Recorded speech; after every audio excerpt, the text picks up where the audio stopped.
Doctor Babasaheb Ambedkar म्हणतात की तुमच्याकडे 2 रुपये असतील तर 1 रुपयाचं पुस्तक घ्या आणि 1 रुपयाची भाकरी घ्या. भाकरी केवळ तुम्हाला जगवेल, परंतु तुम्ही कसं जगायचं आहे हे शिकायचं असेल तर तुम्हाला पुस्तक वाचावं लागेल. मुंबईला महाराष्ट्रापासून विभक्त करण्याचा कट काही दिवसापासून सातत्याने रचला जातो.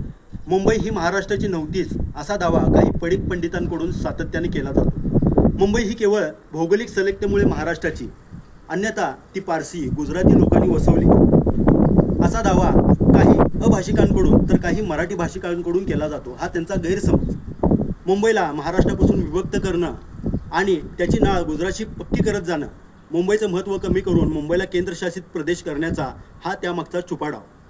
मुंबई ही महाराष्ट्राची कशी होती, भाषावार प्रांतरचना कशी योग्य होती हे सप्रमाण सिद्ध करण्यासाठी डॉक्टर बाबासाहेब आंबेडकरांनी महाराष्ट्र आणि मुंबई हे एक इंग्रजीमध्ये टिप्पण लिहिलं. याच पुस्तकाचा मराठीतील अनुवाद म्हणजे मुंबई ही महाराष्ट्राचीच हे पुस्तक मुग्धा कर्णिक यांनी लिहिलेलं आहे. हे पुस्तक 4 भागात असून आपल्याला मुंबई आणि महाराष्ट्र या संदर्भात अतिशय योग्य माहिती देणारे हे पुस्तक प्रत्येक मराठी भाषिकाकडे असायलाच पाहिजे. मित्रांनो, अशाच प्रकारची माहिती, अशाच प्रकारच्या पुस्तकांची योग्य माहिती मिळवण्यासाठी आपल्या चॅनलला फॉलो करायला विसरू नका. धन्यवाद.